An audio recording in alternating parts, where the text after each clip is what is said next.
Hello everyone, welcome to my channel. This is Ravi here. Basically इस video में हम बात करने वाले एक बहुत ही इंपॉर्टेंट टॉपिक की है। एक्चुअली एक बहुत ही ज़्यादा इंपॉर्टेंट टॉपिक इस मुद्दे से है और इस कारण है क्योंकि आजकल बहुत ज़्यादा न्यूज़ में है और इसकी हिस्ट्री जाननी बहुत ज़रूरी है, क्योंकि इससे आने के क्वेश्चंस आने के चांसेस ऑलमोस्ट सारे एग्जाम में काफ़ी बढ़ जाते हैं। So we will be discussing about topic that is known as inner line permit. ILP system क्या होता है?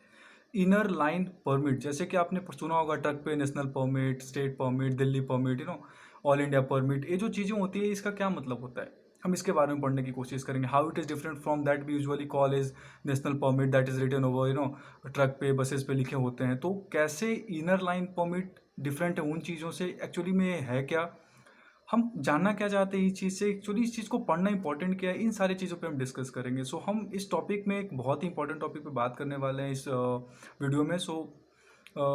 कुछ सारे क्वेश्चंस हैं, कई सारे क्वेश्चंस को हम डील करते रहेंगे। जैसे मैंने लिख रखा है कई सारे क्वेश्चन, जैसे what is ILP, why do we need ILP, name the states where ILP is actually applicable, history क्या रही है ILP की, आज का प्रेजेंट सिचुएशन क्या है इंडियन इनर लाइन परमिट की। तो इन सारे क्वेश्चंस को हम डील करेंगे one by one. So start करते हैं। बेसिकली जब हम बात करेंगे what is ILP, inner line permit होता क्या है। इनर लाइन परमिट को अगर मैं सिंपली बोलूँ तो अ काइंड ऑफ लाइसेंस और pass, a kind of licence और pass to visit the concerned states for temporary period. तीन चीज़ें बहुत इंपॉर्टेंट है, एक लाइसेंस है या एक पास है। किसी भी स्टेट में जहाँ जहाँ एप्लीकेबल है वहाँ पे आपको विजिट करना है टेम्पररी पीरियड के लिए, not for permanent. You can't reside there permanent, आप रह ही नहीं सकते वहाँ पे। ये सिर्फ और सिर्फ टेम्पररी पीरियड में अगर वहाँ जाना है आपको, टूरिज्म के लिए आप घूमना जाना चाहते हो, इंटरटेनमेंट के लिए, शूटिंग वगैरह के लिए जाना चाहते हो, किस तरह का रिसर्च एंड डेवलपमेंट के लिए जाना चाहते हो, और कई तरह की एक्टिविटीज जो टेम्पररी नेचर है, सिर्फ उसके लिए ही ILP प्रोवाइड की जाती है। सो बेसिकली ILP को अगर मैं बहुत सिंपली आपको एक्सप्लेन करने की कोशिश करूँ तो बहुत सिंपली क्या होता है, जब हम ड्राइविंग लाइसेंस बनाते हैं तो आपको कुछ दिनों की एक लर्निंग DL दी जाती है। लर्निंग ड्राइविंग लाइसेंस वो क्या है, एक तरह का टेम्पररी लाइसेंस है ना, कि आप बाइक ड्राइव कर सकते हो, आप कार ड्राइव कर सकते हो, लेकिन आप उसको परमानेंट यूज नहीं कर सकते हो। बिल्कुल सेम तरीका है ILP का। It's a very easy to compare like a learning driving licence. Temporary period के लिए आपको टेम्पररली इशू किया जाता है। तो क्वेश्चन यहाँ पे उठता है, इशू कौन करता है, हु इशूज दिस बेसिकली। सो इस चीज को हमेशा याद रखना, कहीं जगह कंफ्यूजन होगा, कभी भी ये मत याद रखना कि सेंट्रल गवर्नमेंट इशू करती है। State governments of respective states issue करती हैं ILP। कौन से स्टेट्स में एप्लीकेबल है हम आगे वाले सेक्शंस में बात करेंगे, लेकिन इस चीज़ को याद रखना कि states concerned states government responsible होती हैं किस चीज़ के लिए मैं बात करूं, ILP को इशू करने के लिए। इतना भी याद रखना, आगे बढ़ेंगे अपन इसके बारे में कि क्या चीज़ है। बेसिकली अगर मैं बात करूं तो ILP की ज़रूरत क्यों है हमें, why do we need ILP। लिखा हुआ है in order to protect culture, indigenous elements, languages, and safety and welfare of people of concerned states, we need this ILP system। Basically उन स्टेट्स जहाँ जहाँ भी ILP एप्लीकेबल है वहाँ के इंडिजिनस एलिमेंट्स को प्रोटेक्ट करने के लिए, लैंग्वेजेस को प्रोटेक्ट करने के लिए, उनकी सेफ्टी, वहाँ के लोगों की उनकी वेलफेयर को प्रोटेक्ट करने के लिए, उनका सबसे इंपॉर्टेंट चीज़ मेरे हिसाब से उनकी culture. They are completely different man, like उनकी कल्चर बहुत अलग है।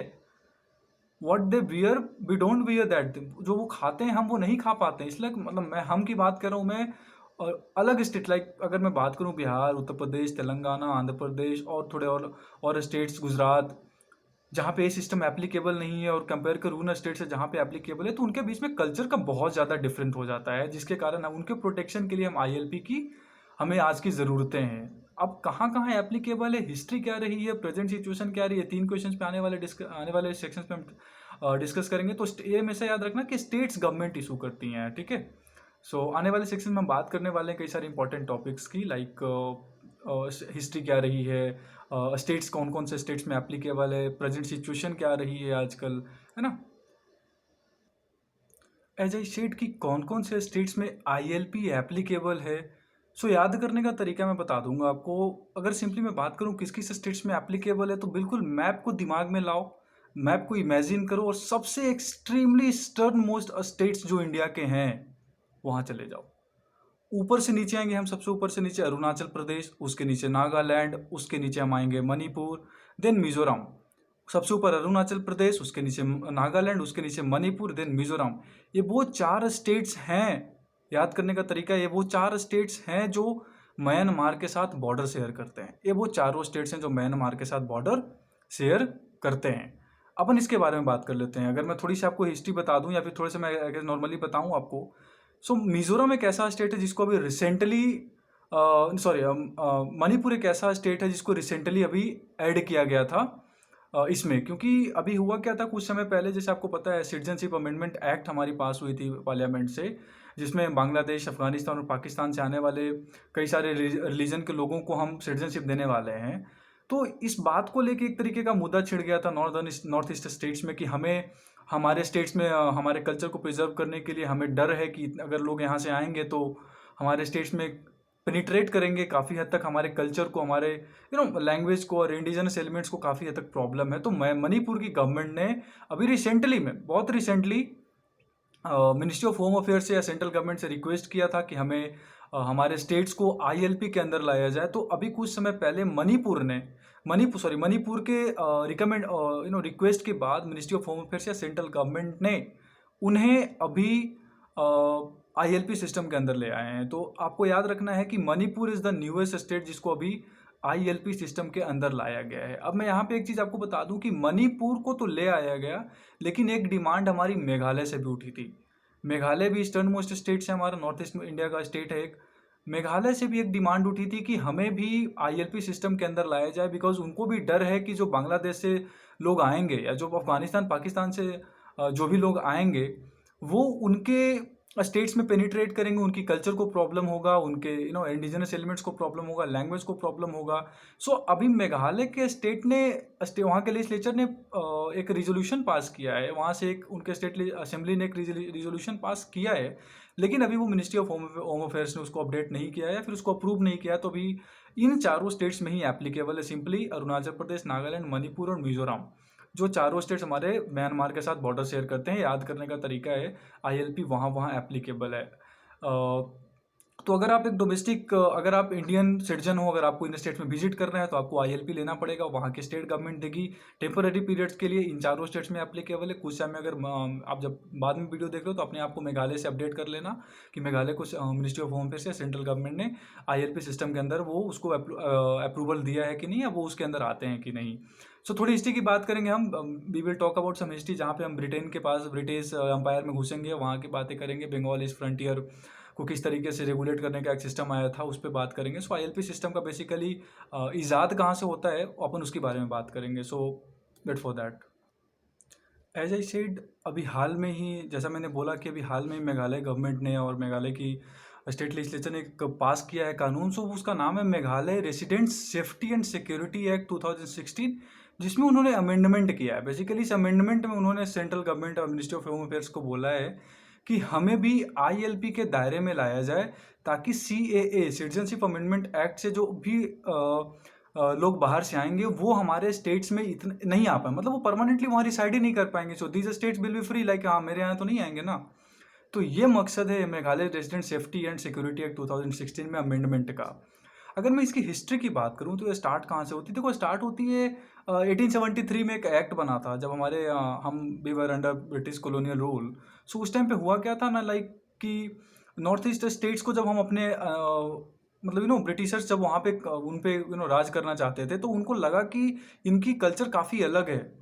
तो उन्होंने उसके लिए एक एक्ट बनाया कि Bengal Eastern Frontier Regulation Act 1873, 1873 का Bengal Eastern Frontier Regulation Act, जो खुद में ये बता रहा है कि बंगाल प्रेसिडेंसी का जो सबसे ईस्टर्न फ्रंटियर था, हम उसको क्या कर रहे हैं ना कि हम उसको प्रिजर्व करने की कोशिश करेंगे। वहाँ के स्टेट गवर्नमेंट्स को हमने एम्पावर किया कि आप एक तरीके का इनर लाइन परमिट लाइक आप प्रिस्क्राइब करेंगे कि जिससे सिटीजन्स ऑफ इंडिया, जो सिटीजन्स ऑफ इंडिया है, लाइक अदर इंडिया के जो सिटीजन्स हैं उस टाइम के बांग्लादेश और पाकिस्तान को मिला दें, आज के बांग्लादेश और पाकिस्तान को मिला के जो बाकी एरिया के जो लोग हैं उस एरिया में आकर इस प्रिस्क्राइब्ड लाइन के उधर ना जा पाएँ without a pass. Very simple.